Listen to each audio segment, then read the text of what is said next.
मी 63 एन्काउंटरचे आदेश देणाऱ्या मुख्यमंत्र्यांचा मुलगा, माझ्या नादी लागू नका अन्यथा किड्या मुंग्यांसारखं मारू। नितेश राणेंचं पुन्हा एकदा वादग्रस्त वक्तव्य, तोफखाना पोलिसात गुन्हा दाखल। देवेंद्र फडणवीस औरंगजेब फॅन्स क्लबचे चेअरमन, संजय राऊतांची टीका, तर फडणवीसांना शिवरायांचा इतिहास माहीत नाही, राऊतांचा टोला। 12 तासात 2 निर्घृण हत्यांच्या घटनांनी पुणे हादरलं। राष्ट्रवादीचे माजी नगरसेवक वनराज आंदेकरांवर गोळीबार आणि कोयत्यानं वार, तर फुरसुंगी सासवड रोड भागात एका व्यक्तीचा कोयत्यानं हल्ला करून खून।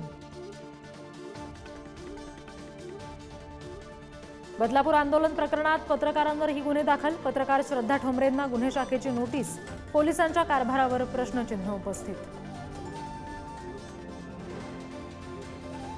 महायुतीत 173 जागांवर एकमत, भाजपाला सर्वाधिक जागा तर अजित पवारांना सर्वात कमी जागा।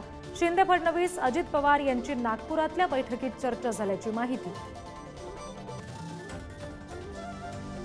राष्ट्रपती द्रौपदी मुर्मू आज कोल्हापूर दौऱ्यावर, वारणानगरमध्ये कार्यक्रमाला राहणार उपस्थित, कोल्हापूरच्या अंबाबाईचं दर्शन घेणार।